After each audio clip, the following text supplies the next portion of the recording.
Yeah, word up, check the mic. It's Jarad, Brandon, Travis, and Cypher making it live, dropping jewel-encrusted knowledge on how the modern world thrives. From education, elevation, to the tech-driven innovation, building stronger families, a righteous spiritual foundation. We examine every angle, untangle all the hot topics. Our perspectives are organic, knocking the phoniest off its axis. This is essential listening. Stay tuned and get the field notes. Word up, peace.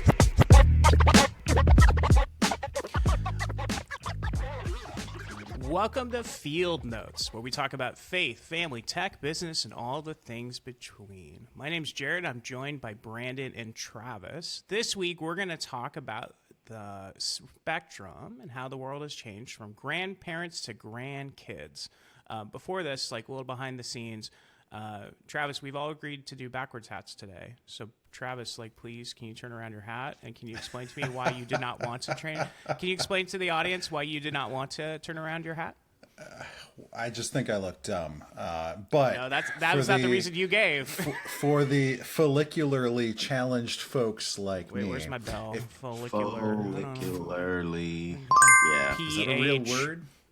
I may have made that one up. I don't know. So if you're not watching this and you're just listening, if you have a snapback hat and you're bald and you flip it around, you get this half dome of forehead right above your eyebrows. And that's great, except if you're out on the lake all day, then you've got a half dome sunburn on your forehead. And but it's if you're on the lake all day, it means you own a boat, and it means you don't have to care. You could look all goofy as you want. So if you did that, can you please, next time, can you take one of your kids' markers and just draw a little face on it just for me and send me a photo? Just a little couple eyes, a little smile, hi, I'm Travis Jr. If you ever want to get a glimpse of what this looks like, just watch PGA golf professionals too, when they do the interviews afterwards and they take their hat off. They've just got this nice red to white transition halfway up the forehead because they wear hats all day, and it's just so awkward looking. This is worse than that. So I'm trying to think of what to call it. It's not a farmer's tan. It's I know, right? It's what is that thing? Idiot's tan. Your life is pretty good. Let me just say, if you got problems that are those problems, you've been doing the right things. You've been out on the lake all day, out on the golf course all day. I'm trying to be like those people. Yeah, and if you have my skin tone for your forehead, yeah. Yeah, and if you have my skin tone, then you just catch on fire when you go outside. So it's just it could be so much worse, guys. Hey, maybe I'll kick us off this week. So I want to text you a photo. I've talked about how tall my children are. So Brandon, I showed this to Travis already. So Brandon, I'm going to text you a photo, and I'd like you to describe to the audience, and I'd like to get your immediate reaction to this photo. Okay, it's coming through. The suspense. Oh my gosh. He's a man. Describe the photo, please. Among boys. I'm looking at. It's a 5th grade picture, first day of school. Please describe to the audience what's all right, going on. guys. So you know how in Where's Waldo you have to actually look for Waldo. Even before I open the photo fully, this kid is at least a head taller than pretty much everybody else in this photo. His hands are bigger. They're all this is an image where they're all in their school uniforms, and it's probably the first day of school. It's very apparent that this kid is special and that this kid will be dunking on all of them very soon. What grade is he in? 5th grade. Oh my gosh. So the first couple days of school, he comes back and he's like, "Yeah, so one of the kids wanted to arm wrestle me," and he's like, "Aren't you gonna ask me if I won?" And his brother goes, "Ask you if you won? You would destroy them. Did you break their arm?" Which is kind of funny because in this photo, he's actually rocking a cast on his left arm here, right? That's true. Did he beat down on one of the other kids just to show dominance early, or what? No, let's remember my kid are indoor kids, so that doesn't ever happen. So it wasn't an indoor injury, but it was related to not doing outdoor activities that often. He told me he got juked on the soccer field. He's like, "Do you know what that word means?" I said, "Yes, I do. Thank you." And so he fell down and it had a little minor thing, so he had a cast for a couple of weeks. So the biggest thing was he couldn't take a shower, which for him was a reward, not a punishment. But for you, Teenage boys for not the showering. world and their noise and their noses. So one of the things I was thinking about, because we just went back to school, so I just signed up the kids for all their fall activities. I'm curious, do you guys have hobbies still? Like, this is one of my hobbies, I guess, and I guess writing a little bit, but like, do you guys still, like, they have all these things they're interested in and all that stuff. Do you guys have that still? Do you have time for that? In passing, right? So I have a keyboard that's kind of out in the open in our house. So I like walk Oh, in. no. Thank you for that. You gave that to me the other day. Thank you. No, I just did donate a keyboard to the Backlund family, but I pulled another one out of the garage, and Okay. it's set up now. And in terms of hobbies, I kind of need to be careful on this one because I lose track of time when I sit at a piano. So I turn it on, put the headphones on, and what feels like 5 minutes could be like literally 5 hours. Is But this like that- when I have my iPad, like as a parent, I have to have my iPad in front of me so my children don't disappear for hours? Is this like while your piano's in your living room so your wife doesn't lose you? Yeah, it's like, where's Brandon at? He's in the third heaven right now, playing some melodies. Like, yeah, I like to do it out in the open just in case I'm needed so that people like know where I'm at. That's probably the only hobby that I've got that I can like easily access, consistent, and I hope that my kids can also see me and get interested so that we can jam in a band one day. Nice. I can see that. Super cool. What about you, Super Travis? cool. Do you have any hobbies? Yes, and I've got to be careful too for a different reason. Is I get interested early and easily, and then I'll get sucked in, and then I'll spend stupid amounts of time and money on a new hobby, and then realize I'm in too deep, and then I don't have enough time for it. So, I have, though, intentionally been trying to find forcing functions to keep up with hobbies. So golf, I try to get out once a week. I'm not good, but I enjoy it. I love it. Once a week. Once a week, yeah, it's a forcing function. I've made a commitment and said I'm going to be here once a week, and I put money in. The other one is around home projects. I love to do DIY stuff. So if I can learn how to do it, even if it costs me just as much in tools and time, I'd rather try to do it myself just to see if I can grow through that. So that's been another one. Did your bedazzler come in? I know you ordered the big fancy one. No, the Easy Bake Oven has come though, and I have already eclipsed that. So, but thanks for asking. I'm sorry, what's a bedazzler? You guys are throwing the fancy vocabulary out a little early. Travis, in why don't you describe it? I mean, you're the one who's the bedazzler of the group. Right. So let's imagine you've got a plain old jean jacket that is just like every other kid's jean jacket in 5th grade, and you need to specialize it. You could put your initials with this tool on the back of your jean jacket to make yourself the coolest, biggest kid in 5th grade. And it's like sequence, so like it like reflects the light, and it's just the coolest thing. So Travis showed me a photo of his closet, and it was just like everything just had like, and it was just all his initials, which I thought was a little gauche, but like, it was definitely a lot of TZs and like bright rhinestones. It was very good, very Dolly Parton. I love it. So I do have 2 young girls, and so you're actually not too far off the mark with this satire. The other day, satire. Well, true. Yeah, true. Wait a minute. What? The other day I was at a store and I'm wearing like Birkenstocks, and we're walking around. I'm like, I got something. I thought like a thistle. Where's my or a hippie thorn button? Sorry. Where? Oh, sorry. Keep going. I was eating granola, listening to Fish while I'm walking around the store, and I'm like, I got something like stuck. I thought I had a rock stuck in my shoe, and so then I took my sandal off and I went to kind of investigate, get this rock out of my sandal. And it won't come out, and I realized it's stuck to my foot. And I'm like, how is a rock stuck to my foot? And I look, and it's not a rock. It's a small bedazzler bead from one of my kids, and it's been stuck to my foot for like an hour. In a world where Odysseus is far from his child, I could see like old school people like whipping out bedazzlers to make their armor better or to make. House of the Dragon season 4 took a turn. You like blinding the dragons because the light reflection off of the. The only way to defeat them is with glitter. I thought your house sigil was a dragon. Now it's My Little Pony. Tell me more. Yeah, we're not Team Black anymore. We're Team Rainbow Sparkle.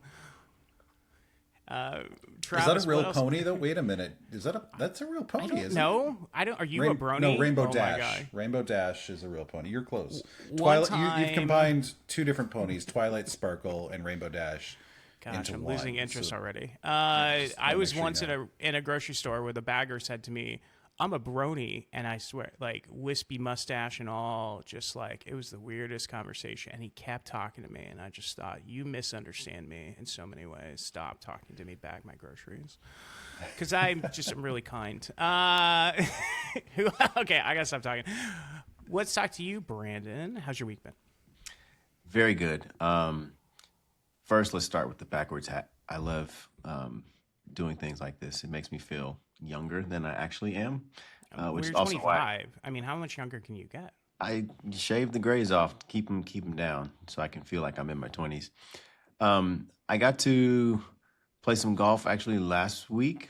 To Travis's point, nothing like fresh air and touching grass. So if you're on the fence about doing something like that this week, feel free to take inspo from us and go walk, go smell some fresh air, and go hang out with your friends.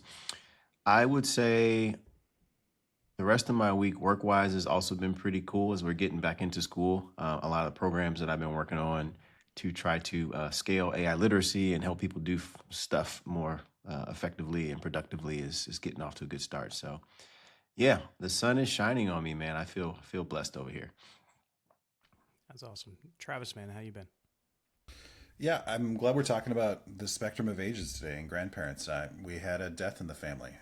Kirsten's grandma passed last week. She was 95. And, that's 95 is a blessing. We thought we were going to lose her at 92. She went through a moment where she was in the hospital and everything looked pretty bad, and she pulled through. So we kind of thought about it as 3 extra bonus years with Gigi. But it's still tough to lose somebody you loved. But, as far as things go, she did a very active 95 lifestyle. And she passed with people around her that loved her and went peacefully. So that is something that's been on the mind recently just because of that. Yeah, that's tough stuff. I think you're telling this too, like a woman of faith, a woman that inspired people and like seemed to live life. Like you sent us a photo, it was like her on a boat. I was like, gosh, I haven't been on a boat in a while, so she seemed like a pretty cool lady. That was just like 6 weeks ago. Yeah, so that's freaking great. I haven't been on a boat in the last 6 weeks. I love it, guys. Let's have this one sponsored by GG. Let's go on to headlines and hot takes. Headlines and hot takes.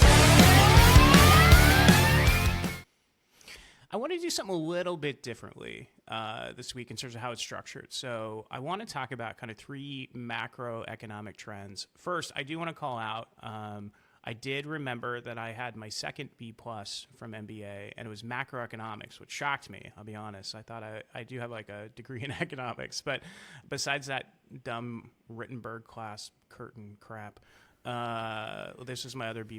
But there's some trends that are going on that I would love for us to talk to. So I want to talk about kind of how much we work, like just kind of pure quantity. I want to talk about the role of dads, how we're maybe different than our dads and their dads. And the last one, I want to talk about this idea of workplace loyalty. We brought up a few times around how workplaces are becoming less loyal to us, but it got me curious, like what do the numbers say? And so let's start with this, like how much we work. So here's some cool stuff. So Gallup does this survey, but it's actually part of the OECD, the OCED, the kind of economic surveys that they do. And even since 2019, we've dropped from 44 hours a week of work to 42.9 in 2024. But really, like I want to go all the way back. So my grandfather had a 3rd grade education. He was a sales executive at a commercial real estate company. His job was leasing. He was the EVP of leasing. And so he had all these relationships with the CEO of Target and JCPenney's and all these anchor stores. And we can get into commercial real estate, but essentially you basically buy a blank lot, you put in an anchor store or 2, and that covers your rent. And then you fill in all the little spaces with Mod Pizza and Chipotle and Borders Books, which probably doesn't exist anymore. And those are your profit. And so that's how it really works. And so your job is to have all these anchor stores, and so you get to know the head of Target and all these things. And so he ran in some fun circles. Man, that guy worked in the office, 8 to 8, 6 days a week in a suit. My dad, I remember him as a child. Like, again, my dad was kind of like a mid-level manager, comptroller at a shopping center management company. I would say almost every Saturday he was going in the office, right? So kind of 5.5 days, we'll say. I would say that what I see is that I'm working, maybe more for my job, but in general, folks are working kind of 4.5 days a week. And again, the data shows this. The data shows that in the United States, folks are working less over time. So I'm curious, I would love to go around the table here. What was your guys' experience in your family? Are you seeing this trend? And then what are you predicting for your kids? So let me start with Travis and we'll go to Brandon. Yeah, I think this is interesting. And so a lot of this is experiential. So here is an experience counted as a data point of one. So I am the first to go to college from my family. So my mom has an associate's degree. My dad went the military route, did that active duty for 6 years, and then got out and went reserves for another 21 and retired from that and worked until he was 67, I think, 66. But no college degree. And so everything he did was, he started out at the bottom. Like, he started out blue collar in an agricultural business, loading trucks, literally loading trains. So all the grain that would come in from farmers in the community, we grew up in a rural community, like all of it would have to get loaded onto train cars. And he was out there, like, depending when the train came, he might be out there at 3 a.m. loading corn into a train car when his early 20s.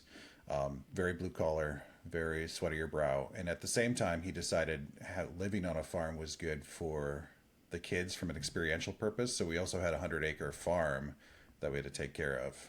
So you got people who work a 9 to 5. You got people who work blue collar, first, second, third shift jobs. You got people who are farmers. We were kind of doing all of those things. And so you'd get done with work on Friday night, and then Saturday morning you're outside baling hay for your cows. So I had a very much a farm upbringing and very blue collar upbringing with my dad, which meant, like, it was all, you get what you get out what you put in. Like, if you want something, work hard, sweat of your brow, put the hours in. And so he definitely, kudos to him. Didn't start with a lot, had no leg up. Always did really well with the protecting and providing. I've heard this framed in the 3 Ps: protecting, providing, and being present, for kind of like the pillars of what maybe stereotypical daddom looks like. Really did well with the first 2, but because so much time was focused on work, the present aspect was, took a little bit of a hit. And I think that's something that, if I contrast that with my experience now and also what I think the trends are, is shifting a little bit. I think a lot of dads have the ability to be more present, or are encouraged to, whether they choose to or not, and are seeing more of that as an important role in bringing up their kids. And do you think, so I'm a huge proponent of a 4-day work week. Even if I have to start my own company, my last job will be at a company doing a 4-day work week. What do you think is going to happen for your kids? So your kids are 9 and 6, like in 10, 20 years, they're kind of where we're at. How much do you think they're going to be working? Like, is it going to be the same? Are we at a low point here in terms of 40 hours a week, or are we going to see it drop even more with AI, do you think? I'm skeptical on this one, and so I'm interested in the debate here, the discussion. And just because I'm looking back at history, I think a lot of people, and you read about this in the 50s and 60s, as we made technological advancements, thought we would get to like a 14-hour work week by 2000, and we didn't. We had all the technological advancements. Now we're not washing our clothes by hand. Now we've got machines for everything. We're not washing our dishes by hand. You got all these advancements, but the free time that then we're gifted as a result of that, we've just filled it with more work in a lot of cases. And so that's part of the reason we're not at a 14-hour work week right now. It's maybe an element of capitalism too, is like, what else can you do with that time? We choose to, instead of maybe spending it on leisure or more time with the family, I think a majority spend it on more work. You see this in the corporate environment too, right? Like you make if automation and efficiency advancements, you don't give the employees don't get a reduced work week with the same pay. They get handed more work that they can do now that they weren't able to do before. Yeah, I would agree that it hasn't progressed that quickly, but the stats do show like it's dropped from 60 hours. You know, the weekend was invented back in 1920s, right? So when my grandparents were kids, like that was when it was invented. So like everyone always worked 7 days a week back then, like it was the law almost, or kind of like how you kept a job. So I would say the stat state's getting better even in over the last 5 years. To your point, like it didn't get down to some unreasonable number. So there probably is a base here that I keep thinking about. But Brandon, what do you think, man? What's been your family history? Like what's been your personal observation? I know your mom was a small business owner or owned her own business. Like that's hard. So Yeah, she still does own that business, and I mean, if I take it way back to my grandparents, even my great grandmother lived to be like 102. Moved the family from Mississippi, pretty unfavorable landscape even after slavery is abolished, and like a bunch of kind of on paper opportunity didn't actually materialize. So a lot of black families like moved from the South up to Chicago, up to like Detroit, up to St. Louis. So our family like moved up to Chicago, and my grandfather, like her son, was kind of a hustler all his life. Didn't go to like college, but was a limousine driver. Did some stuff in real estate. Did kind of a bunch of different things. So to your point about like working all the time, was pretty on for pretty much 6 to 7 days a week. My dad, his son was basically, I'd say more traditional. Like he started off as hotel concierge, like in hospitality, doing stuff in hotels in downtown Chicago. Moved over to like manage HR for some insurance companies. So pretty traditional, standard, like 40 to 50 type of hour job per week. I would jump on a train from like the south suburbs up to the city and back down every day. So didn't see him as much as I saw my mom, who had her own business, but I knew that he was out there kind of working pretty hard to bring resources back to our family to pay for stuff and keep things moving. The flexibility wasn't there. He had to be like in the office in person, had to kind of commute, and kind of that annoying part. I feel like our generation is starting to feel a little bit less tethered to a desk or to a location. You see stuff like COVID and them patting us on the back and praising us for how productive we were, even without going into the offices. I'd say my do mom. you, Yep. I'm curious just to hit on that point. Do you think hybrid work would have happened if not for COVID? Do you feel like COVID accelerated it? Or like I was trying to remember back to, did I ever work from home pre-COVID? And I couldn't remember ever working from home, but maybe I'm wrong. Maybe we did. But do you think it would have happened without COVID, or was COVID maybe something that kicked it over the line? No, I think COVID definitely like kicked it over the line, and it's the hypocrisy of COVID is like starting to settle on me now. When they did the return to office and like the full circle, right? Because we were getting so much praise, and Zoom stock prices going through the roof, and we're like, oh yeah, like this thing is happening, but like human beings are still making progress and moving forward.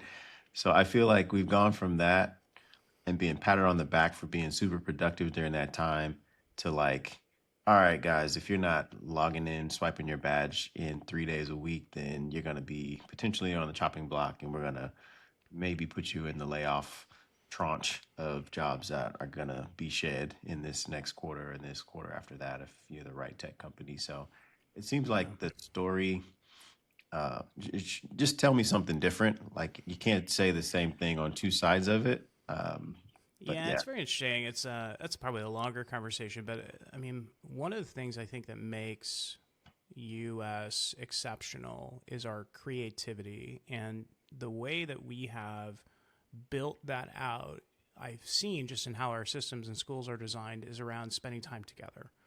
Right. So you think about like how our MBA program worked, it was like small groups and all those things. So we've designed our education to solve problems with small teams. And I think work has done that. And I think while we were productive in getting things done, I would argue that the feeling, at least at the exec level, was that we were less creative because you didn't have these moments where you could sneak in an office for 10 minutes and grab two people and think through a problem quickly. Instead, you had to schedule something out. So while productivity is about continuing to do the same work at the same quality, maybe faster, I wonder if like that new creativity, the thing that I think makes the U.S. exceptional from like a capitalism standpoint, the positive sides of the capitalism side, I think that's what they feel like was missing. And then control. I mean, of course, like they're paying you a lot of money, and so they want you there. They want to see you at your desk. So Yeah.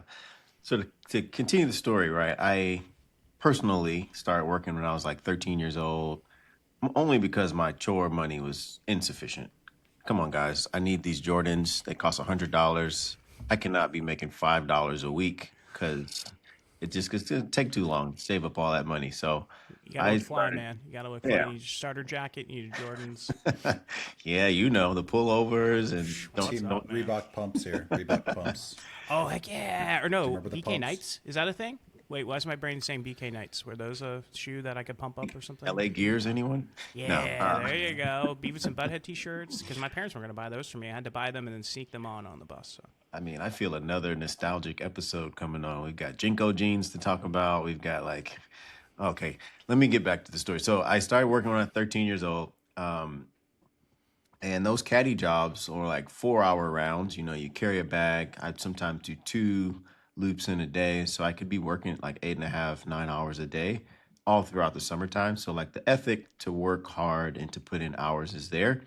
When I got my first like tech job out of college, I think the requirement was like maybe 6 hours in the office a day. I'm 20 something and there's like all these 40 something year olds on my team. So they're a little bit more laissez-faire about being in office from 9 to 5. They'd show up at 10:30, 11. They leave at like 5. They play soccer during like the lunch breaks and stuff. So I'd say generally speaking, since I've joined tech, I have seen like people working less in offices, but when you've got products to ship or when you've got end of month, end of quarter, like deadlines to hit, you could easily tick into that 60, 70, 80 hour category. So I think your capability to actually deliver more than you're physically being tethered to a location have been more present in what I've seen in my generation versus like when my mom worked for Deloitte and Touche before opening her business, or my dad worked, in insurance, or when my grandparents like were doing what they did. So I could see that trend definitely continuing as we move forward because it takes a lot less time and a lot less coordination to do stuff, which is like classified as like productivity in a corporate context. And if my daughter can learn how to do that at 14, 15, 16 years old, as she uses AI to do her homework a little bit, she's asked to do similar tasks in the workplace, then there's no reason that she solo cannot wield kind of the productivity of 2, 3, 4 people in the previous generation. So yeah, I think we're going to continue to see this trend continue. So that gets me to our hot take section. I want each of you, and I'll chime in too. 1, is this a good thing or a bad thing? And then 2, what do you think 20 years from now, 30 years from now for your kids it's going to look like? And I can go first. This is a great thing. And it'll kind of bleed into our next topic about how we're spending that extra time we have now. And it's not as much on leisure as you might think. For dads in particular, it's on cleaning the house and helping with kids, which is great. I'm all about the 4-day work week. I do think it might be a slow march, but I think that 42 will drop below 40 and you'll see all these headlines and you'll realize that, folks can do the same amount of work for less. Now, I think the trend that will change is that you'll start to see people have maybe multiple jobs. So you've got a job that is 30 hours a week and then one that's 5 hours a week or something like that. And I think that'll become more of the norm than probably the three of us for most of our careers have been single job, the 9 to 6 or 8 to 8 kind of schedule where we kind of go in. I do think that flexibility on employer loyalty and like having multiple jobs will change. So I think that's my take on it. Brandon, what do you think? Good or bad?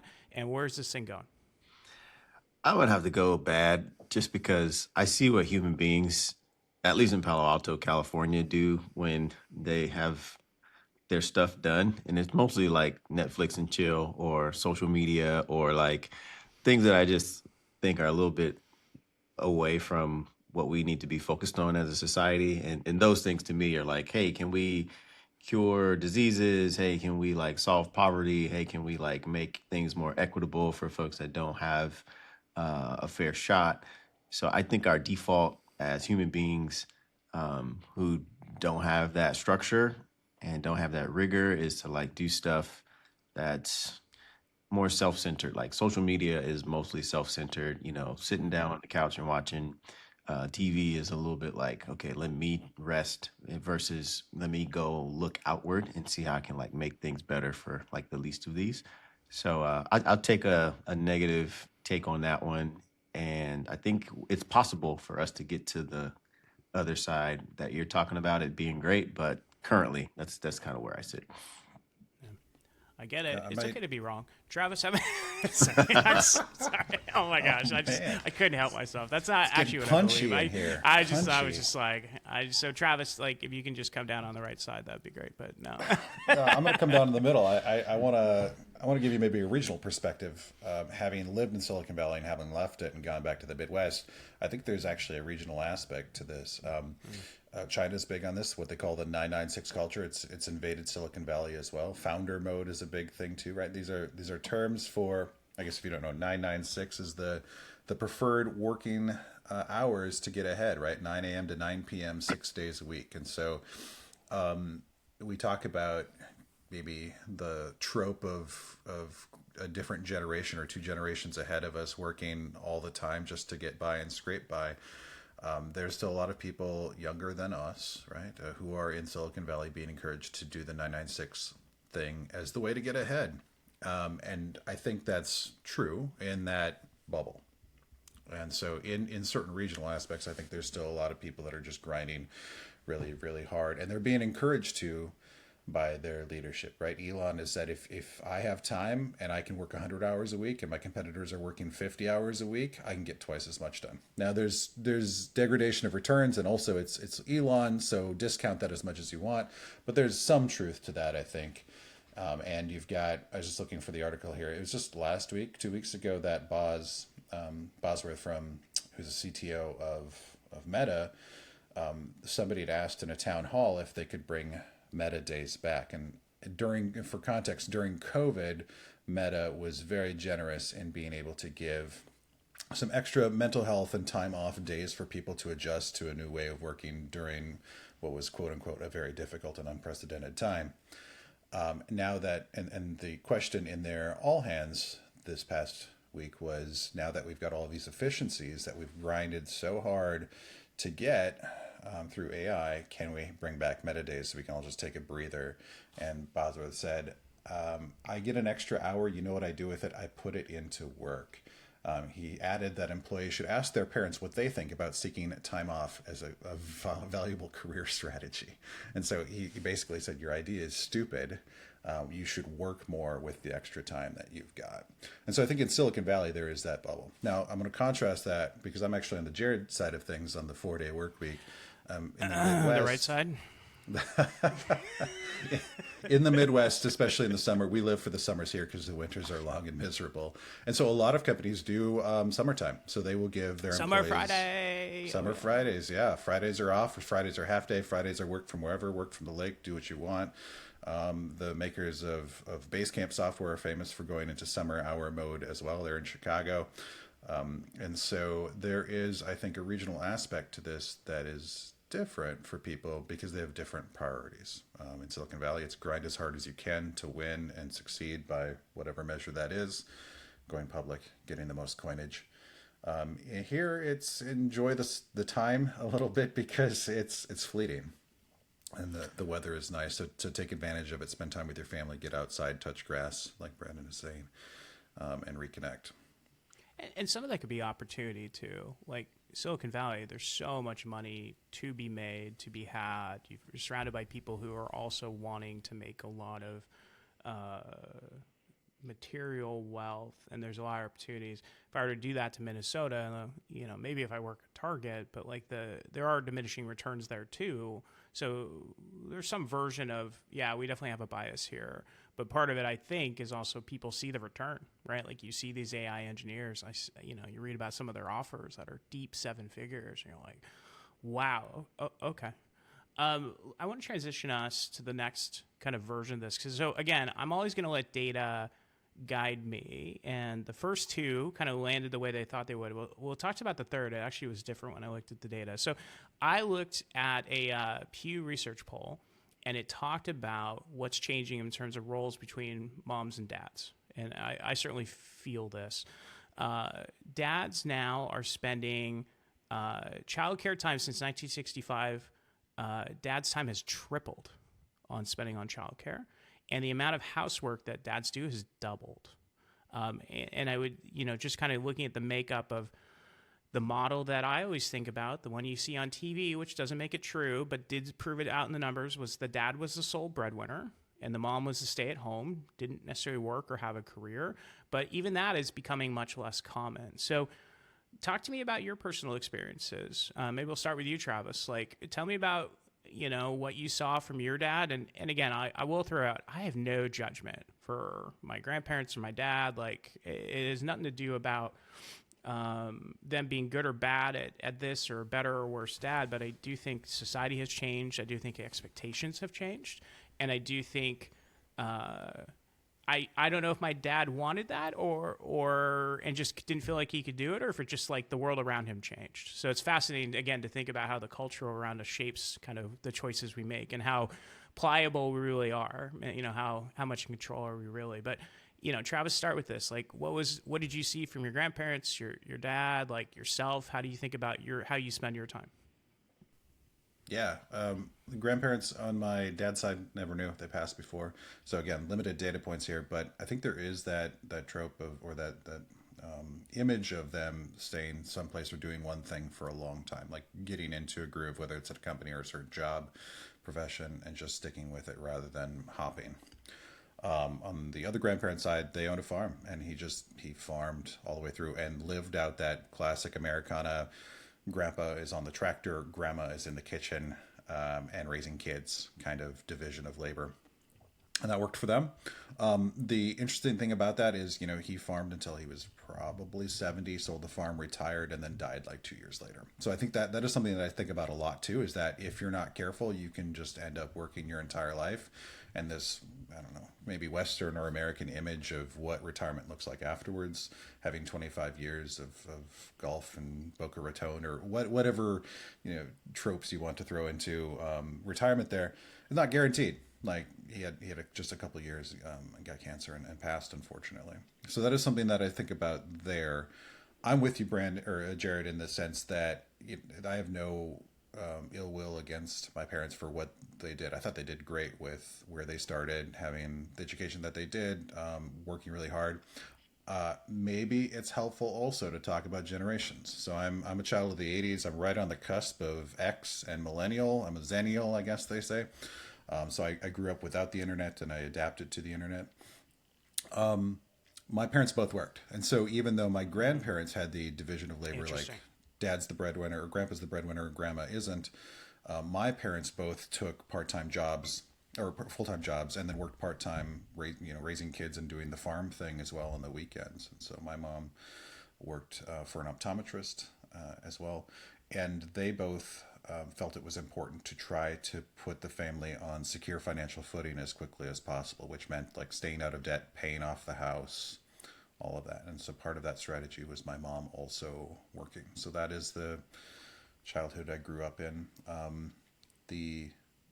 We've been able to have my wife stay home for several years after our second kid and do the stay-at-home mom thing. She's taken small part-time jobs at our church. She's just started a job at the school. So there are places where she still does work, but she's not doing the full-time nursing career that she went to school for. So how do you think about how your dad spent time with you and how you spend time with your daughters? Yeah, it's different. I feel like my dad, I think we kind of touched on this, and if you think about the pillars, the way it was framed to me was protect, provide, and be present, the 3 Ps. then it did really well in the first two, and the being present aspect was just like wherever you can fit it in. So when he could fit it in, he did. So we spent a lot of time fishing. When he could get time to go fishing, we'd find things to do together. As guys, sometimes too, and this is maybe stereotyping across genders, but I think there's probably some truth to it. We connect more shoulder to shoulder rather than face to face. So shoulder to shoulder doing stuff together was the way that my dad connected with me, spending time together. So.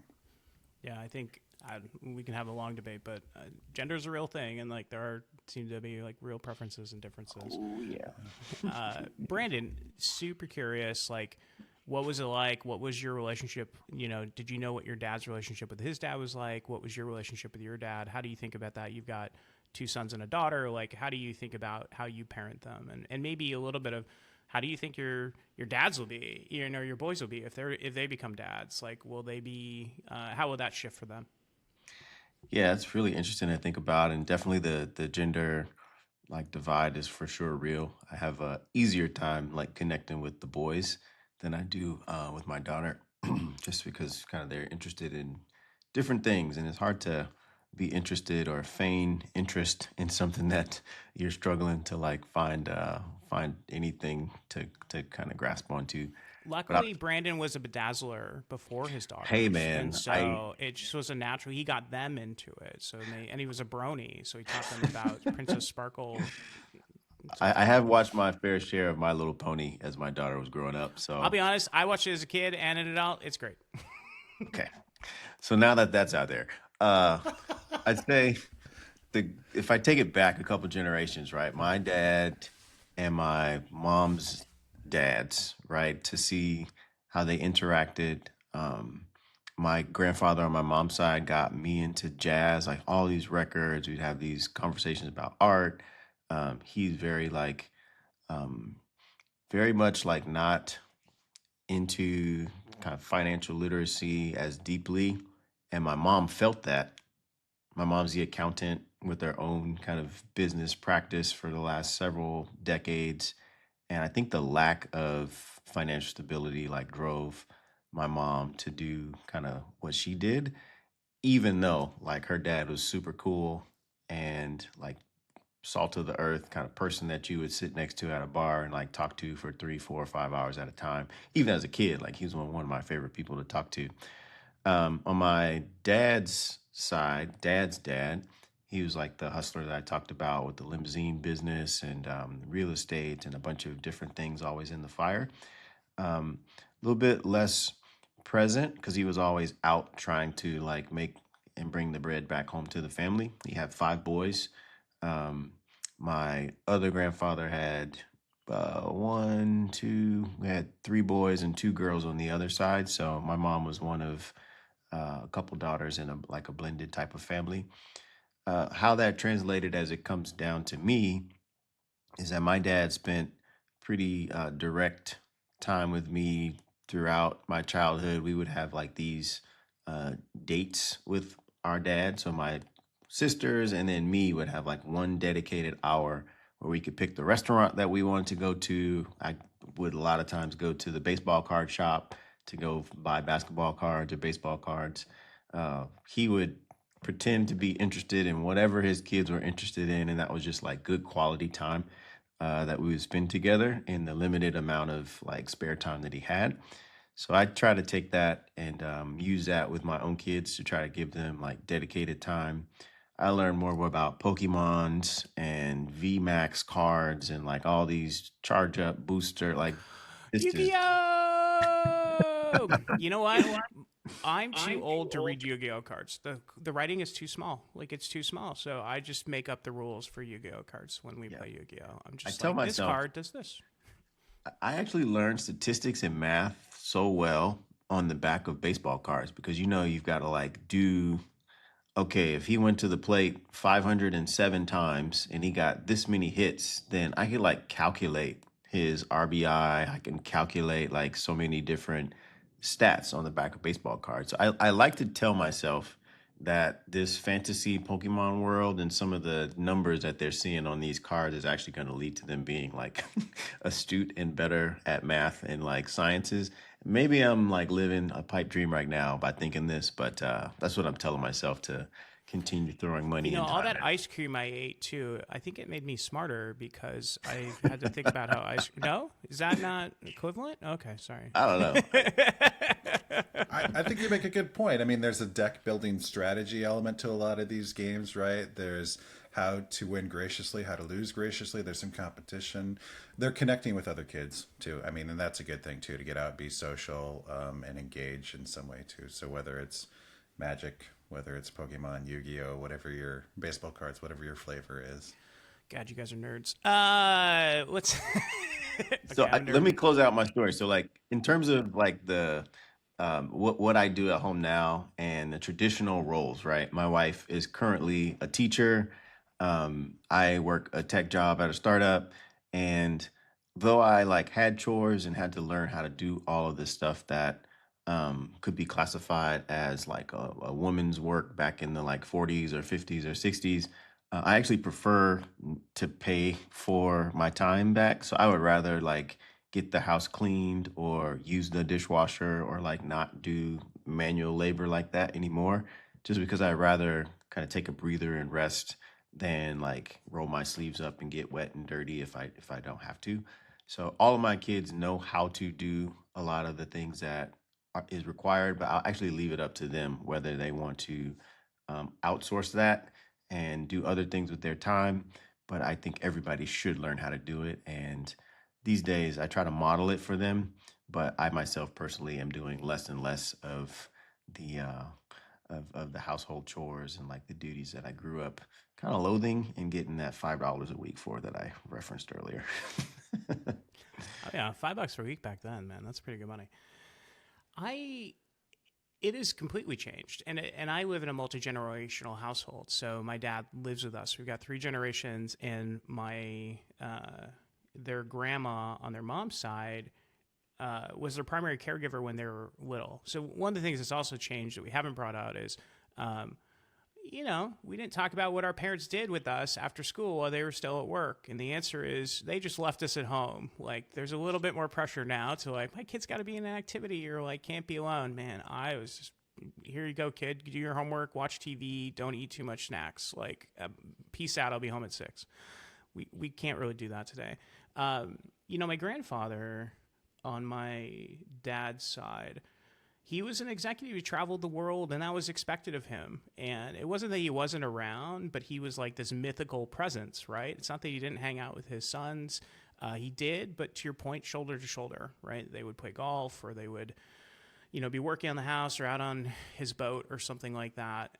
And it was just a different relationship. And he almost just didn't have the skills to kind of have a close relationship. And so, my dad, he spent a ton of time with me. He helped me practice baseball. He helped me practice golf. He had a vested interest in all those things for me. But you don't go deep. He never asked me about emotions. He doesn't talk about, kind of old school. He doesn't talk about that stuff. And for me, it wasn't, he doesn't care about that stuff. I just don't think he had a model for him. And he didn't necessarily do as much therapy as I have. And so I think he did a ton to be present while also providing and doing those things, but it looks very different for him than it did for me, right? Even just think about the birthing process, right? My grandfather got told when his sons were born, he was still at the office. He came home at the end of the day to go see his wife in the hospital, right? Just so different.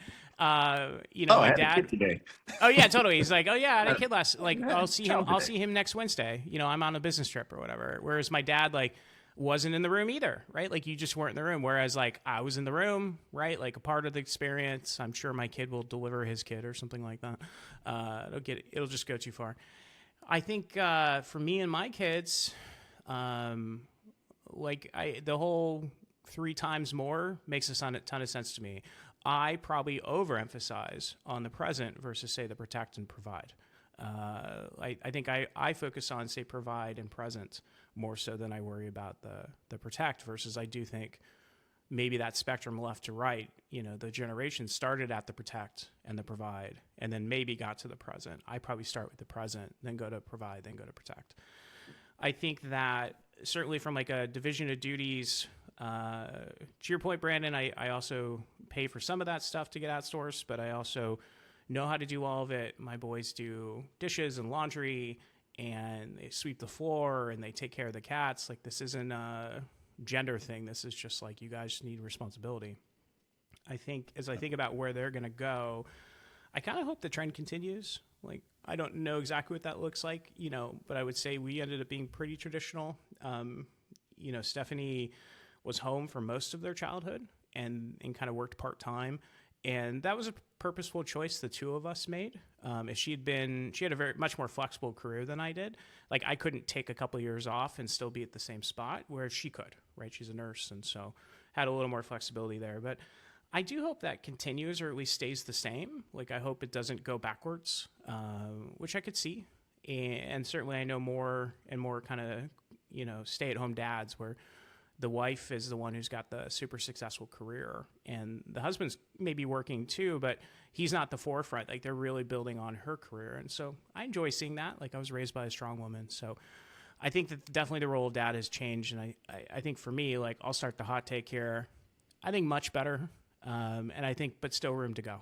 Like, I do think my kids can do better than I can. I still work a lot.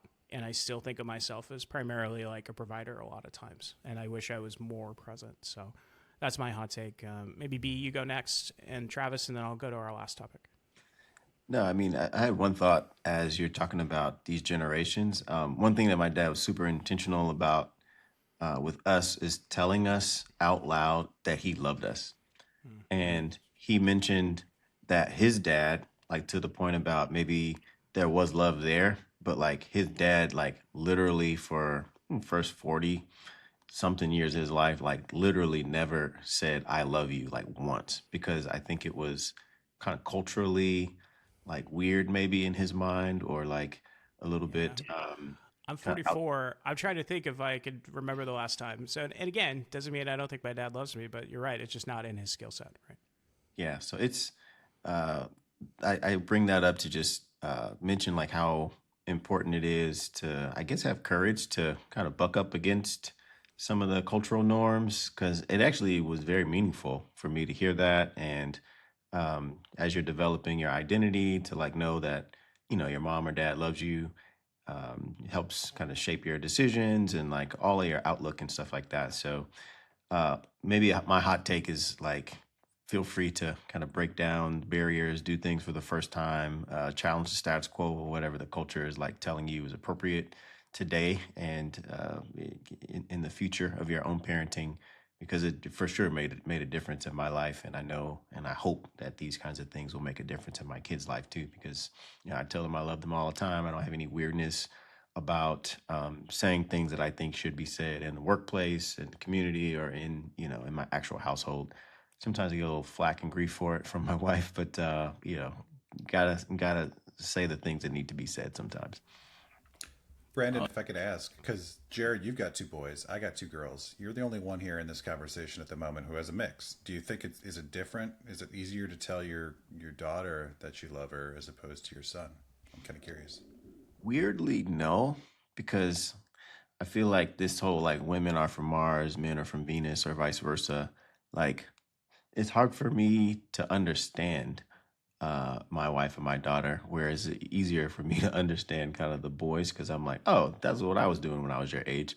So I wouldn't say it's easier or harder to say I love you to anyone in the Middleton household, but it's much harder for me to love, like, to externalize and operationalize my love in like, Sure. all right, I'm going to go with you on this one. I don't understand why you're doing this or why you're saying this or why you're feeling this way during this time of the month, but I'm going to try to cover up my ignorance and just walk behind you and like do what I think is the right thing here. Hopefully in some future day, it'll be like illuminated to me, like, oh, this is what this actually means, because my understanding today is a little bit cloudy, a little bit ambiguous. If I learned anything from Mel Gibson, it's if you take a bath and the hairdryer drops in, you suddenly understand what women want. So if you can just maybe do that this weekend. Okay. Then, Yeah. Yeah. It's a What late reference. 90s, early 2000 movie meth reference, yeah? Yeah, that's right. Like, that's Wow. my heyday. Travis, Kay, what's your hot take on this? My hot take... Dad should go backwards. Let's go back in time. Going back in time is maybe a good way to segue into it, because I feel like I'm in recovery, because I focused on the first two P's, that protect and provide, so much, especially in the last 8 years of my career, that I've over-rotated into the present side of things. So we've talked a little bit about, I guess, a fourth P to continue the alliteration here, portfolio career. I've pivoted from the corporate thing, all consuming, into a bunch of different things in a portfolio so that I can get more time back with my kids. I literally had the moment going to the airport for another work trip 3 years ago, maybe 4, where my youngest was just inconsolable that I was leaving again, because I was traveling so much, and my wife is trying to pull her off of my leg as I'm trying to walk out the door to get to the airport, right? And it's just breaking your heart. And so I've tried to, in the past 2 years, over-rotate to the opposite. And I called it the season of yes. I came onto that last year through some work with one of the sessions I went to with a great lady named Laura King.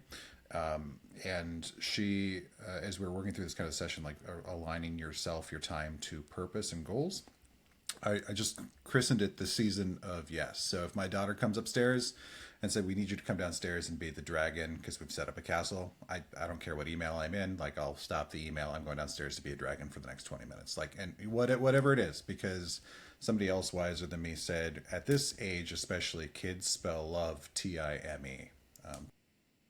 So if that's what that means, and I can spend more time with them and be present in that way, that's what I'm trying to do as part of my recovery, corporate executive leader recovery program, I guess.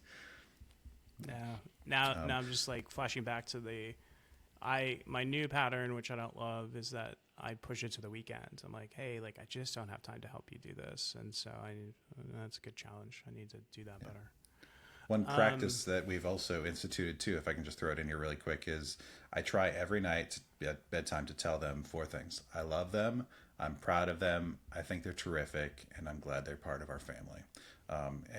It gets to the point now is at 6 and 9, they're kind of annoyed with it. They already know what's coming, but I don't, if I'm not here next week, I want them to be able to remember that I really did say that, and I believed it. So. Yeah. And, I've told my boys that one of my hobbies is to annoy and embarrass them. So I figure I have the same old kind of ritual, but we talked about hobbies before, I love embarrassing them. It just makes me happy. So I'm happy to say the same things, corny dad jokes over and over again. I see awesome. me and you are part of that club. I also, great. and my wife kind of honey, you gotta be aware of their sensitivities and the way that they're taking it. And in turn, I'm like, honey, this is so fun for me. You don't understand. I need this sometimes. I need this. I need a hobby, and this is absolutely my hobby. Okay, I want to get into this last one about workplace loyalty. I think we had a discussion stuck with me about valuing a server or a person, but we all have this picture, or at least I did, of someone goes and they work for the same company for 30 or 40 years, and I hear it a lot when I'm hiring people. Man, this new generation, they're leaving jobs all the time, they've only been here for a year or 3 years, where's the loyalty? But the data doesn't support that. So the median job tenure today is just under 4 years. In 1983, it was 3.5 years. And then I thought, okay, maybe it's a new generational thing. I'm a millennial, maybe it's Gen X, maybe it's Gen Z. Nope. In fact, millennials have a longer job tenure than Gen Xers on average. So fascinating to me how that hasn't changed. And so when I thought about my grandparents, again, my grandfather worked at the same place for 20 or 30 years, and I probably have an average tenure of 3 years, maybe 4, and I feel like I kept going down. It was the first company I was at was just my first training ground, so 3 years. Then it was 8 years. Then it was 4. I think I left 2 weeks after my 4-year RSU vesting cliff. Then it was about 3.5. Now, some of that reason that didn't get to 4 is because of COVID. Then I had a startup that made it a year and a half. Another startup where I was, maybe a year. And then I'm coming on 3 years of my current job. So there's always good reason, but like, talk to me about this employee tenure thing. Like, tell me what your guys' experience was. Maybe Travis start, and then I can go, and then Brandon can end us. But what was your experience you saw in your family in terms of that loyalty? How do you feel about loyalty today, particularly with some of the things we're seeing in Silicon Valley and even outside of it around the excuse to lay off people using the words AI? But maybe like Travis, kick us off here. Like, what's been your experience around work loyalty? How do you think about that? Give us a hot take. Yeah, I think I don't know if it's a hot take or not, but I had a similar experience to you. Like I went, I guess, first out of undergrad was 6. Next one was 9, like 9 years at Google, and then another 6.5 at Meta afterwards. So 20 years in, I've got the same experience, and maybe that feels longer. I think there's something to the fact that there aren't pensions anymore. Kirsten's grandpa worked for a defense contractor for 25, 30 years, and the pension was kind of the thing. Incentives matter, guys. I run I design comp plans, have my whole career. Like, incentives matter in ways that you can't believe. Carrots and sticks, man. It's simple. So maybe the devil's in the details on the data, that there were more people doing that, or they were more notable, but there was still a large enough number of people to bring the median down to something that isn't too far from what we're seeing today. And the loyalty thing, I think the hot take for me there is, if companies aren't loyal to you, is it necessary for an employee to be loyal to them? Is it reasonable? And I don't think the answer is yes. This is an arrangement. This is a work arrangement, a contract between an employer and an employee, and you decide that this is how you're going to work together, and this is the terms of the arrangement. And if it doesn't work out for one or both of you in the future, like, that is up on the table to renegotiate or to sever and to move on to something that's going to be better for both of you. And I think that's fair. And how does that look? How does that look for you now? So you went from big corporate jobs, you're naming all these things, to now you're on this kind of 2-year stint for a little bit. But I know you've looked at, going back to a traditional 9 to 5. What is your take now? Like, how do you enter that differently? Like, what's your mindset? What are your boundaries? Like, talk about that. Yeah, I got to credit Tracy Wilk, great executive coach that I worked with for a while too, and also a former Google leader, with the concept of a tour of duty. He knew that I'd grown up in an Army family, and so he was like, think about this as a tour of duty. Whatever your decision you're making for your next job doesn't have to be 30 years with a pension. It isn't. It is 18 months. A tour of duty that's similar to what you might sign up for if you were in the military. And then when you get to the end of it, you can, just like the military, decide to re-up for another tour of duty, or you can decide to pivot and go somewhere else and do something else. But start that out with that time frame. It's a little less intimidating, and then figure out, what are your goals? What if it's only 18 months, and that's my time frame for that? What do I want to achieve? What's a sign of success? What's a sign I might need to get out and this isn't worth going forward with? So that's the hot take. I've been trying to chunk it into 18-month tours of duty to figure out what my goals are, and then reevaluate. And it's okay to get to the end and decide not to keep doing the same thing. That's not a sign of failure. In fact, maybe the hot take there as well is that it might be more of a failure to just keep doing something that's not going all that well and you're not all that happy with, just because you're afraid of trying something different. Yeah, you think about that 30-40, how much of that was driven by fear. I just want to tie in, I love that tour of duty analogy. I want to tie in a couple things I think about around the leadership side is, if your brain is one of those ones who's always grass is greener, right? Hey, it could be better, or you're looking for the things that aren't going well, having that time frame is really helpful, because you can kind of just put up with some stuff for a little bit and kind of work your way through it. Most things are work throughable. I tend to catastrophize, as my therapist tend to remind me. And I had a great exec coach, met through Travis here, named Heather, who said, okay, new rule, you're never allowed to think about your career more than once a quarter. Never. Just like, this is not helping you to think about what could or couldn't. And that was like a godsend to me. I think the other piece too around the tour of duty is to, we've talked about sprints before, but like, really thinking about your career in sprints. And one of the great resets that I got from one of my mentors is, sometimes your job can feel a little stale. You know, you're a year and a half, 3 years in, you're like, okay, like, what am I doing? He gave me this great thing, and I actually used it the other day. It was, okay, great, you just left. They brought in someone new. What would that new person do? And it gave me this whole other mindset, this view of like, oh, I rethought my job. And suddenly I'm going in a slightly different direction, just like someone new coming in would take it in a slightly different direction. So I just want to add in two of those because I think your tour of duty thing makes a ton of sense. Yeah. Yeah, I like it. And shout out to Heather too. So if anyone listening needs great coach recommendations, oh yeah, just Travis is your guy, man. I tell you, he's the one who hooks me. And I swear I maybe introduced Heather to about a couple dozen people. So and they all sing her praises. Travis, anything else to add, or you want me to kick off a little bit how I'm thinking about this? Well, maybe one other thing to add too is that the right answer can be the right answer in the right time, or it could be the right answer at the wrong time. And so the environment and the timing around things matters a ton too. What were the right things for me and the way I pursued my career and thought about it in my 20s is totally the wrong thing for me right now, and vice versa too. So I think as any listener like thinks about reaching out to mentors and other people to get advice, also consider where are they at in their journey, and does that fit where I am in my journey. I know somebody who is at a large tech company and just said, you know what, I'm not interested in climbing the ladder anymore. I'm not interested in the next promotion. I like what I do and I like the people I work with, and I just want to keep doing that for now. And they might decide to grind and climb the ladder again in 5 years, but for now, this is where they are and that's what their goals are. Yeah. Jarad, I'll pass it to you here. I'll throw in one more there. Careful with advice. The vast majority of people can only give you advice based on what worked for them. And so therefore all you're getting is their story. And so don't pretend like it actually applies to you, but take a couple of them in and figure out if it really matters. I've talked about this before. I would say one of my recovery moments, you talked about it as a parent, for me is I would just put up with stuff. And like, I just didn't think about boundaries, and it was just like, well, I'll deal with it. Like, so what if they made me work on Christmas Day? And so what if they things that are true.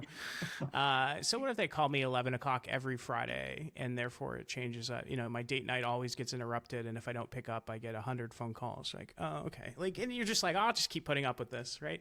And so resetting those and realizing, hey, this isn't your company. You're an employee for somebody else's company. And for most of the places I work, I'm a small cog in a big wheel. And I think that redefining kind of what that loyalty looks like doesn't mean I'm not loyal and I don't care about my company or my job or my brand. But I do think about it's a job, right? And it's something that's very important to me. But my calling is beyond the particular place I work.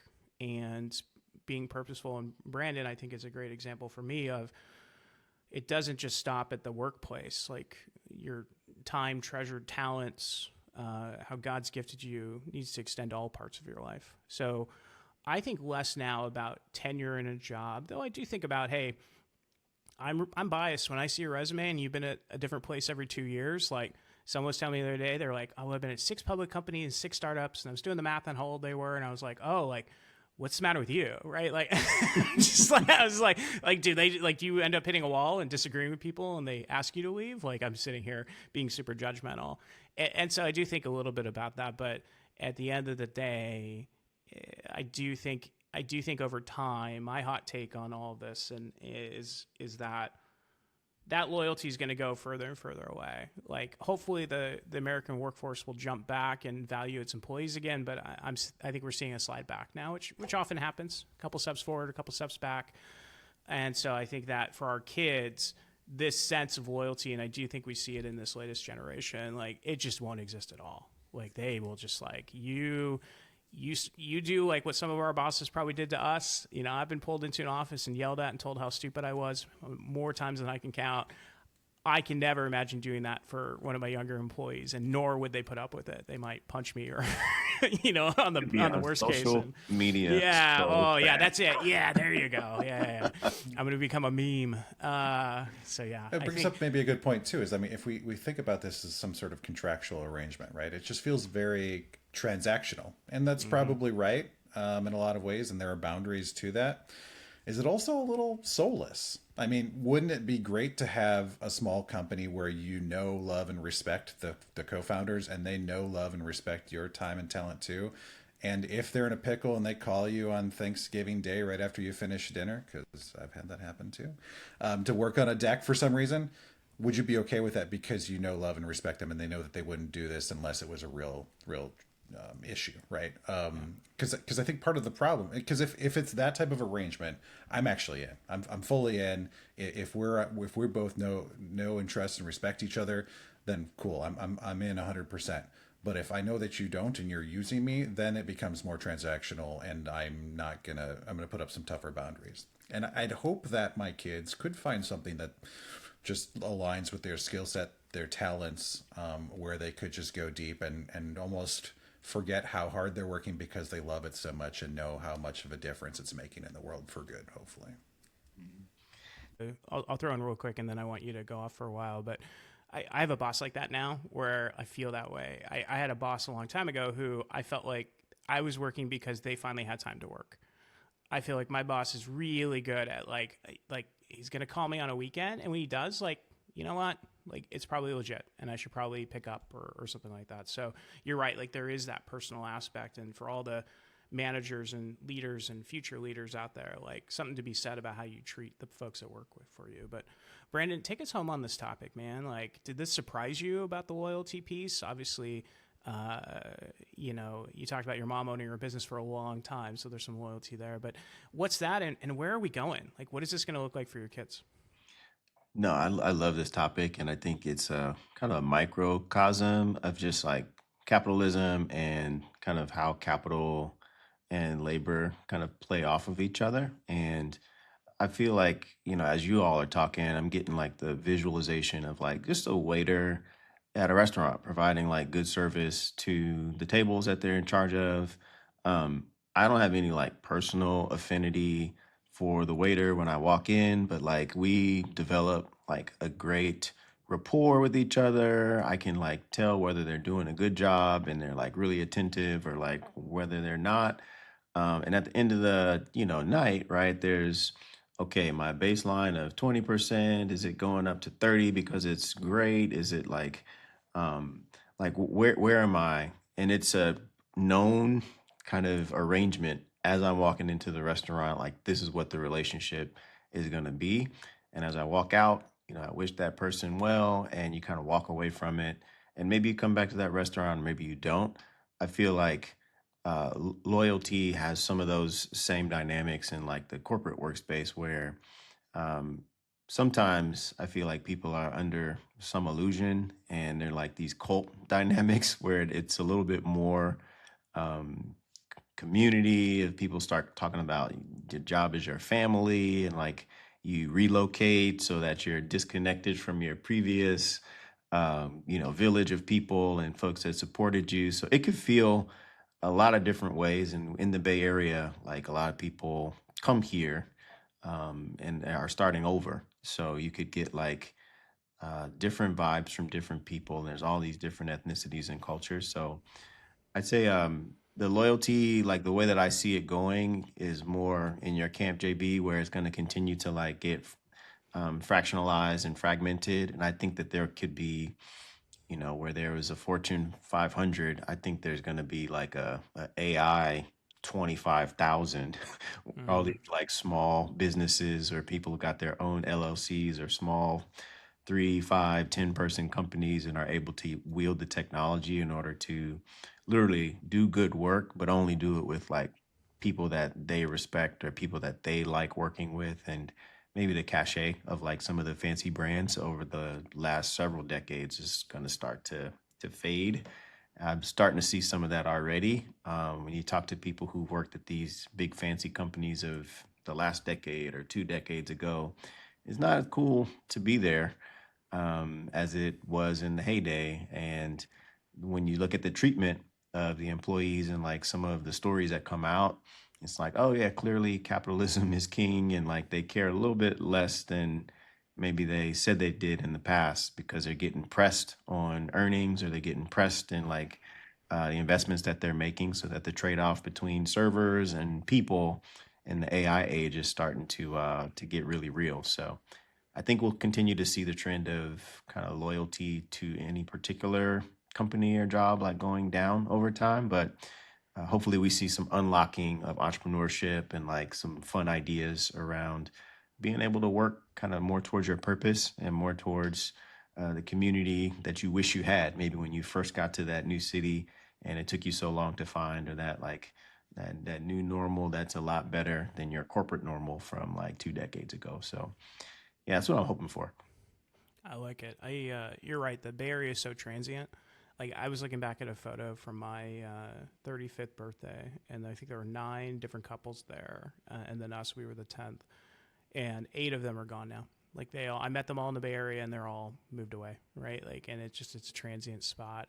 I think I'm curious, Brandon, too. You talk about the community aspect.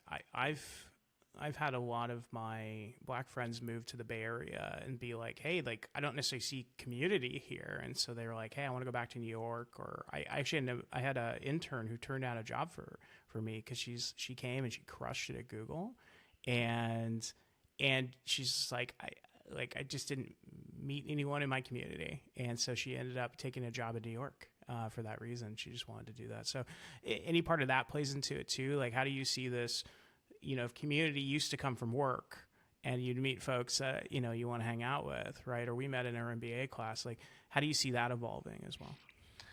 Yeah, I don't think it's gonna, like, the prices in the Bay Area real estate aren't going down. I'd say it was very difficult for me, like mid 2000s, to kind of find my first friends, and kind of gritted it out for a while. I ended up volunteering quite a lot at Cisco System, like community events and opportunities. And through those volunteering commitments, I found people who had the same like heart as I had. So maybe they were Black or maybe they were not, but like that kind of orientation around service. And then get introduced to their friends. And then over time, like a couple years, start to find like my, my people essentially. And after you find your people, it's a lot easier to say, oh, okay, I can like make this place my home. And I've always tried to, have the regular job, but then also kind of the other side, whether it's service, whether it's music, whether it's other stuff. And I find that that's been the thing to keep me in the Bay Area this long, 21 years and counting. But other people have different stories, and stuff like the food, stuff like the Midwestern kind of vibe of people, the warmth that you get that's not transactional like it is in the Bay Area, that I do definitely miss. But there's stuff like the weather, and there's stuff like, access to all these other ethnicities and cultures that I didn't necessarily feel like I had when I lived in Illinois. So trade-offs, my wife is from San Francisco, born and raised there too. So when I took her to the snow for the first time, she's like, you never asked me, do you want to move to Chicago? Because the answer is no. Absolutely. Like Minnesota, Travis, like God is telling you not to live there. That's why the weather the way it is. So you guys are going against God by living there. No bad weather, just bad clothing. No, that's not true at all. Don't say that stuff. It sounds all wise, but it's false. I think it'd be interesting too. Maybe one of these is, one of the things AI did is it broke down the barrier of starting your own company. And certainly I am a man who lives in fear. You could say I want security, but like really, let's be honest here. And that's a big part of why I haven't started something, but let's be transparent too. The 3 of us started this because it started as a thought about working with people we like, and it evolved into this, but it isn't necessarily where we started. It was more of a, business ventures where we started talking. So it'd be curious to think about, if I could buy healthcare from Amazon, if I could have a social safety net where I have a, minimum monthly income, would I be more willing to do this stuff? And again, knowing I have all these AI tools. So it could be interesting because Travis, you've taken a bit of that plunge. Brandon, I know you have in the past. I haven't, but I actually would love to learn about that. So let me head us off into the wind down.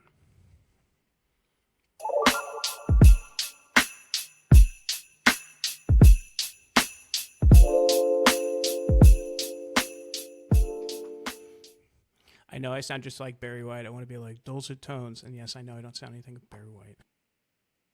I like Brandon's. I wish, I wonder. I've been thinking about that all week. So I want to do it, but I want to do it around kind of these topics. And in particular, I want to understand and focus it around the future and where you like things are going, where you wish things are going a little bit different, and kind of something maybe you wonder. Put yourself in your kid's shoes, and they're mid to, what are you now, Travis? 65, mid to late 60s, and Brandon's 25. We have a big range gap here, guys.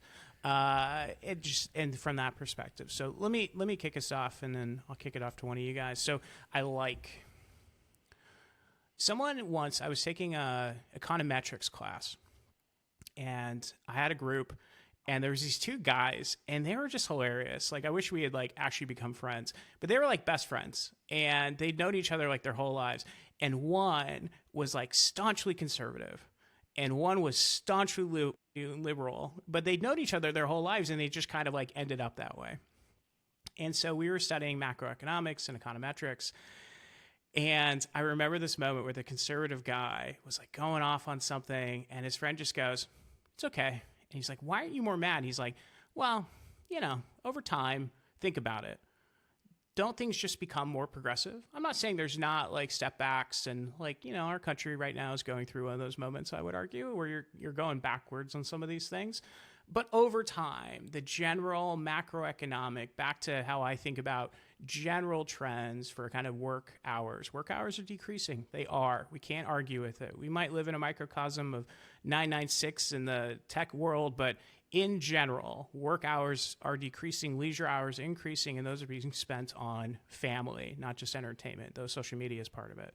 So I like that in my mind. Every time I feel a little bit of less hope, I think, okay, over time, things become more progressive, become more, tolerant's a bad word, but like tolerant, more inclusive, more rights for everybody, more things like universal basic income, even when there are setbacks. I wish some of these things, Mark Benioff, before he kind of lost his nerve, called Facebook a tobacco company. I think he's right.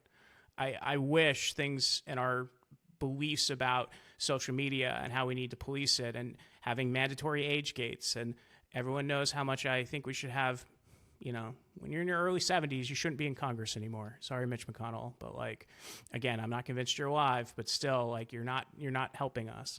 I want some of those things to go faster. I wish those things, it worries me about what social media, kids aren't old enough for social media, but they will be soon. There are so many dangers of having them on there, and so many dangers of not having them on there, because they're such social folks in their kind of brainstorm moment of adolescence. So I wish the regulations and things on that went faster. I often feel, and maybe this is biased in where I live, a little bit of this like crushing pressure of technology and hustle, and because you can do more, you should do more. I wonder if my kids will feel even more of that, the freedom of a farm, right? The freedom of no clock, right? Like, everything I do has a deadline. I know Travis lives in lists out loud. I live in lists like in my real life, right? And so I wonder, will my kids feel more free or less free because of these things? I would argue that in a lot of ways, I feel less free, even though I have more time on my hands. So those are the things I think about. Maybe Travis, take it from here. Yeah, I'll maybe riff on some of that, overlap a little bit here. I like the fact that we've got more access to information and capability than we ever have in human history, right? I, as a kid growing up, sorry, Mom, I'm going to confession here. There's a couple times I didn't want to go to school. I was doing well in school. I didn't want to go to school. It's boring. So I faked being sick. My mom brought me 20 miles to the nearest town with her to work, to go to a doctor's appointment, to check in on the stomach ache that I supposedly had, just so that I could sneak away in the afternoon and go to the library, because it was the biggest library around us, because I loved libraries. So I was the kid who would like try to spend as much time as I could around books in the library. And now you don't have to do that. Now you have more information at the palm of your fingertips, or palm of your hand at your fingertips, than you've ever had in the history of the world. You don't have to go to a library. It's all right there. I think somebody had said the iPhone 6 is where we passed the computing power of what we sent men to the moon with. So you've got more computing power in your pocket now than what we actually literally put people on the moon with. So what are you going to do with it? So I like all of that. I wish that we would be able to take advantage of that, because I still feel like, and this is where we'll overlap a little bit, Jared, that we still watch too many cat videos. I've got all this potential, and I use it to watch cat videos, not literally, but what are we actually doing with that? We're just going to entertain Literally ourselves. for me. I have 2 cats, and they are my son's favorite thing, and he sends me cat videos, and that's one of our bonding moments. So as a child of the 80s, right? Do you remember watching America's Funniest Home Videos? Bob Saget kind of did this thing, you know, and you'd watch hilarious dads getting hit in the head with a baseball bat kind of thing. I feel I don't like remember that's them where, getting hit in the head, Travis. That's not the part I remember being funny. falling. We'll just move right past that. But the point is, like, that was a time-bound thing where you'd like laugh at the stupid, 30-second clip, and you'd move on to another one. But it's only 23 minutes of Bob Saget with commercial breaks. Now you have America's Funniest Home Videos from a long tail of content creators, which is also really cool and good. And I love the creative space. But also you can entertain yourself to death for 2 hours every evening just watching 30-second clips of somebody getting hit in the head or falling down or whatever it is. And I don't know if that's healthy. So I wish that people, myself included, would be more conscious of the time that they use. I wonder what it's going to do to our kids. We talked about book recommendations last week. One that I'll throw out here too is The Anxious Generation by Jonathan Haidt.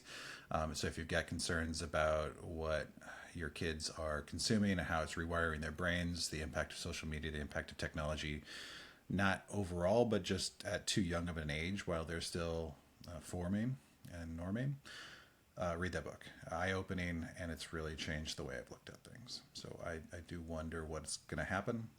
And I wonder every day, am I doing the right thing? Am I doing enough to try to set them up for success where they get enough exposure to not be left behind, but not too much exposure to be ruined? Back to one of the best chapters of Freakonomics. The fact that you're worrying tells me your kids will be all right. Right? The fact that you're successful and that you're worrying is a lot. And I believe what you meant to say for America's Funniest Home Videos was they were getting pinged in the pongs. I think that's what was funny about it. So no comment. No comment. Come on. Oh my gosh. That feels like a Midwestern term. Pinged in the pongs. Brandon, take us home, man. Oh man. So let me start with something I watched this past month. It's called the AI Doc. And it's the subtitle, How I Became an Apocalyptimist. Like, take those 2 words and put them together. That deserves 2. Yes. That deserves like 2 bells. That's like 6 words. Yeah, exactly. But the idea of it, like all the different like AI titans came on. This guy's basically doing research, and he's about to have a kid. He's asking these AI CEOs, is it a good time to have a child? Like, am I screwed? Like, will they ever work? Like, all these big questions that we're kind of asking a little bit of.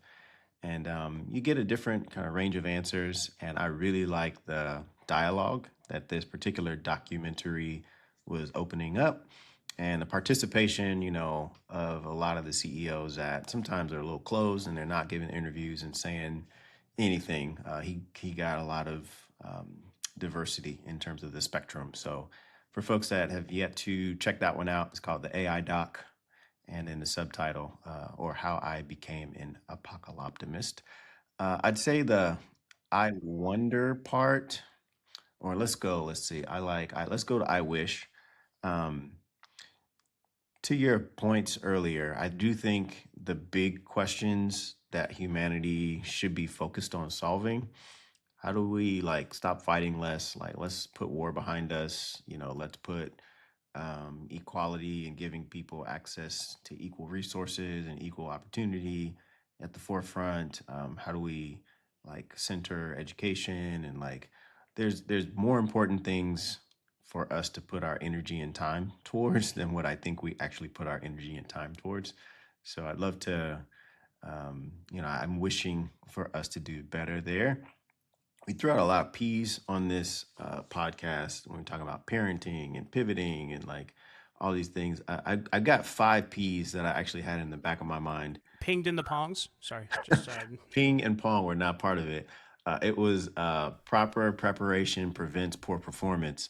So I think Nice. a lot of the education elements that we're talking about, and a lot of the even the experiment that we're doing right here, podcast, like we are, activating different parts of our brains and like building different muscles to help us not perform poorly in some of the things that we're going to be asked to lead in, like in our probably not too distant future. So there's some 5 P's for you guys. Proper preparation prevents poor performance. So just keep learning, keep growing, keep stretching yourself. I say the thing that I wonder about, it's hard for me to forecast probably like just a couple quarters out what's going to happen or what life is going to be like. But when my kid, let's say, is going to college in 5 years, hard for me to figure out like whether what I'm doing currently, like putting money in a 529, saving in the traditional way, like a lot of the stuff that we grew up thinking was great advice, good ideas. I'm starting to like question those things. So I wonder like how many of these things I'll actually be pivoting off of, like, 401k, putting that amount in is stupid, doing this way, like my grandmother told me to do it, and like my mom told me to do it. It's kind of like antiquated. So I wonder like how many of those, hard and fast, this is how you do it, we're going to like start to swivel and pivot off of as we move, one foot in front of the other, one day at a time in this like new AI enabled direction. So that's what I got. I love it. I kind of want to deep dive with you two on that, because I've been thinking a ton about that. And I know we have a lot of offline conversations about, what work could look like, and maybe buying some companies and, maybe buying a few of them and working something. So I love that topic. Folks, catch us every week here on Field Notes. You can find us all on LinkedIn, and I've got a newsletter called myoldnotebooks.com. Travis, Brandon, I appreciate you both. Thank you for all your insights and your wisdom. I actually took some notes today. I'm like, man, like I need to do this better. Or, man, I want to check this out. So thank you for the education. So appreciate you both. It's all a journey. And thank you, Jarad, for leading us. Yeah, this was super fun. Let the rhythm take you home wherever